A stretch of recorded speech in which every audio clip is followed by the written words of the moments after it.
공무도하, 이마 그 강물을 건너지 마오. 공경도하, 임은 끝내 강물을 건너셨네. 타이사, 강물에 빠져 돌아가시니 당내공하, 가신 임을 어찌할꼬. 공무도하가는 우리 민족의 가장 오래된 노래 중에 하나이다.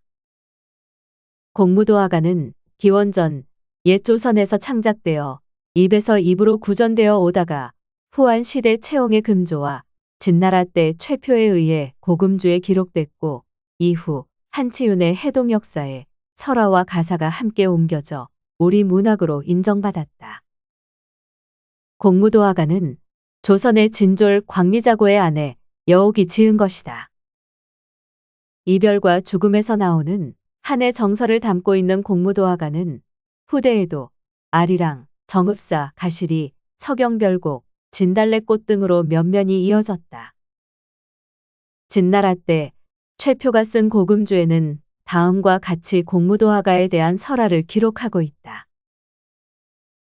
공우인이란 노래는 조선의 진졸인 광리자고의 아내 여옥이 지은 것이다. 자고가 새벽 일찍이 일어나 배를 저어서 가는데 흰머리를 풀어 헤친 미치광이 한 사람이 술병을 끼고 강물 속으로 들어가는 것이었다. 그의 아내가 쫓아가며 남편을 부르며 말렸으나 미치지 못해 남자는 결국 하수에 빠져 죽고 말았다. 이에 아내는 공우를 가져와 연주하며 슬프게 공무도하를 지어 불렀는데 그 소리가 매우 처량하였다. 노래가 끝나자 아내는 스스로 물에 뛰어들어 죽었다. 광리자고가 집에 돌아와 아내 여옥에게 그가 본 부부의 슬픈 운명을 이야기하니 여옥이 슬퍼하며 공으로 그 소리를 재현했는데 듣는 이들 중에 울지 않는 이가 없었다. 우리가 가장 관심을 두게 되는 것은 공무도하가의 시공간적 배경이다. 시간적 배경은 기원전 옛 조선이 배경이고 공간적 배경에 대해서는 다양한 견해들이 존재한다. 역사학계와 국문학계 대부분은 대동강과 평양을 중심으로 생각하는 경향이 우세하다. 심지어는 한강이라고 주장하는 분들도 있다. 과연 그럴까? 공무도하가를 우리 민족의 고대가요라고 생각하는 결정적인 증거는 바로 조선이라는 지명이다. 조선이라는 이름은 나나 유역의 조선성과 조선현이 있고 북경 지역의 조선화가 있다. 조선진이 조선현이나 조선화처럼 조선의 옛 땅에서 생겨난 지명이라는 것은 의심할 여지가 없다. 때문에 무경총유에 실려있는 북경 유역의 조선화를 공무도하가에 나오는 하로 추정하는 분들도 있다. 그런데 최표가 쓴 고금주에는 백수 광부가 빠져 죽은 곳이 하수였다고 기록되어 있다. 하수, 하는 기원전인 당시에 황하를 지칭하는 이름이다. 이 노래는 당나라 시대의 시선인 이백이 그 내용을 인용하여 공무도하라는 시를 지어 더욱 유명해졌다. 이백은 이 시에서 공무도하의 공간적 배경이 황하일 수 있음을 알려줬다. 황하는 서쪽에서 와서 곤륜산을 뚫고 만리를 포효하며 용문에 부딪히네. 파도가 하늘까지 치솟으니 요 임금은 탄식하네. 우임금이 묵강물을 다스릴 적에 아이가 울어도 집에 들르지 않았다네. 급류의 속도를 줄이고 홍수를 막으니 구주 땅에는 비로소 누에를 치고 삼을 심었네. 홍수의 해로움이 사라지니 바람에 모래 날아가듯 아득해졌네.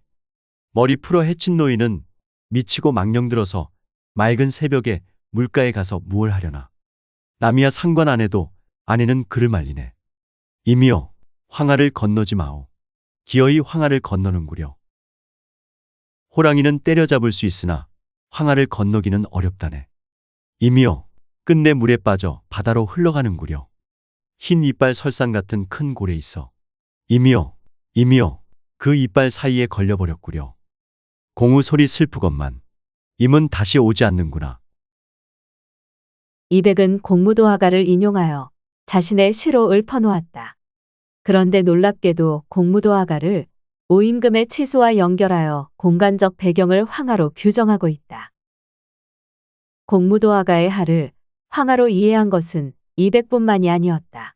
진화의 여러 지식인의 문집에는 공무도하가의 무대를 황하로 표현했다. 역사적으로 황하의 물길은 큰 변동을 겪었던 경우가 6번이 있었다. 기원 전의 황하는 지금의 물길보다 훨씬 북쪽인 천진시로 흘렀고 천진 대부분과 북경의 남부 지역은 바다였다. 한나라 이후 남쪽으로 물길이 변경되더니 명청시대에는 회수의 물길과 합쳐졌다가 다시 북쪽으로 물길이 변화하여 현재는 제수의 물길과 합쳐져 흐르고 있다. 강이라는 글자는 고대에는 양자강을 뜻하는 글자였고 하는 황하만을 지칭하는 고유명사였다. 하가 황하로 불리기 시작한 시기는 후한 이후라는 사실을 주목해야 한다. 공무도하가의 하 역시 황하 지역으로 보아야 한다. 공무도하에 대해 이마 그 강물을 건너지 마오라고 해석하는 것이 아니라 공이시여 그 황하를 건너지 마오라고 해석하는 것이 정확할 수 있다는 얘기다. 박지원의 열하일기에는 공무도하가의 내용과 함께 백수 광부의 아내인 여옥이 황하를 무사히 건너게 해주는 여신으로 변모한 내용이 기록되어 있다. 이는 공과 그의 아내에 대한 제사의식에서 파생된 음악과 설화가 세월의 변화에 따라 청나라 시기에는 신격화된 것으로 추정된다. 태평월암에 이르기를 한나라 때의 광리자고는 조선 사람이라고 한다.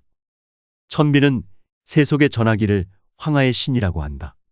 지금의 청나라는 칙령을 내려 황하의 신을 천후에 봉하였다고 한다. 회외 사람들이 이 교리에 많이 입교한다고 한다. 천비신을 12글자로 존칭해 부르는 이름이 청나라 재래사전에 실려 있다. 1785년 청나라 때 편찬된 흠정속통지에는 조선의 진졸인 광리자고의 성인 광리씨를 기록하고 있다. 광리씨의 대표적인 인물로 광리자고를 들면서 한나라 시기의 인물이며 조선인이라고 기록했다. 광리씨, 한나라 시기에 광리자고가 있었으며 조선인이다. 그런데 일부 국문학자와 한문학자들은 광리자고를 광마을에 사는 사람인 고시로 해석한다. 실제로 송나라에서 재편찬된 고금주에는 광리자고를 고라고 기록하고 여옥을 옥이라고 기록했다. 공우인이란 노래는 조선의 진졸인 광마을 사람 고씨의 아내 여옥이 지은 것이다. 고씨가 새벽 일찍이 일어나 배를 저어서 가는데 광리자고를 광마을의 고시로 해석한다면 그가 고구려의 고씨와 동성이라고 추정할 수 있다. 광리자고의 아내 여옥과 그녀에게 공무도하가를 배운 여용의 이름이 여로 시작하는 것도 의미심장하다. 모두 조선, 고려와 관련된 단어를 사용한 것이다. 언어는 고정된 것이 아니라 역사 속에서 변천하는 것이기 때문에 당대의 자료를 찾아 검증해야 사실에 근접할 수 있다. 현재적 의미에서 공은 나이 든 사람에 대한 존칭어지만 공무도하가가 창작되었던 시기의 공이라는 단어는 임금, 주군, 제후 또는 그와 유사한 신분을 지닌 귀족 등을 지칭하는 단어였다. 백수 광부의 아내는 자신의 남편을 일관되게 공으로 호칭하고 있다. 또 고대의 여인이 악기를 다룰 줄 안다는 것은 귀족이거나 무녀 또는 기생이어야만 가능하다. 같은 인물을 공이라고 존칭하는 시각은 옛 조선인들의 시각이고 흰머리를 풀어 해친 미친 남자는 진화 한족의 시각이다. 채옹의 금조는 한족의 입장에서 이민족과의 동화를 목적으로 편찬된 종합음악서이다. 노래 속의 공은 조선의 제후라는 맥락으로 해석된다. 그를 미친 늙은이로 굴절시키고 격하한 것은 한족 채록자의 시각이 개입된 것이다. 조선 진졸의 졸은 강나루를 지키는 하급 군인이 아니다. 졸은 고대에는 다른 의미로 사용되었다. 5명을 오라고 하고 오를 양이라고 한다. 사양을 졸이라고 한다. 30호를 읍으로 하고 15을 졸로 한다. 졸은 고대어에서 100명의 병사 또는 300호의 마을을 지칭하는 용어였다. 조선 진졸은 황하의 요충지인 조선의 나루터를 지키던 100명의 군졸 집단 또는 300호의 마을로 해석하는 것이 자연스럽다. 또 하나 주의하여 살펴볼 점은 도하의 당시 의미이다. 도하는 국경을 넘는다는 의미로 사용되었고 나아가서는 적국과의 전쟁과 같은 사생결단을 뜻하는 단어였다.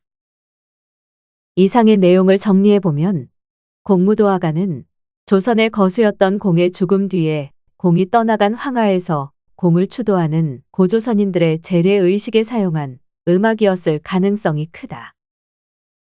어떤 비극적인 사연과 한이 있었는지는 모르지만 당시의 가슴 아픈 상황이 눈에 그려지는 듯하다. 다시 한번 공무도하가를 감상해보자. 공무도하, 공이시여 황하를 건너지 마소서. 공경도하, 공은 끝내 황하를 건너셨네. 타이사, 황하에 빠져 돌아가시니 당내 공하, 장차 공을 어이할고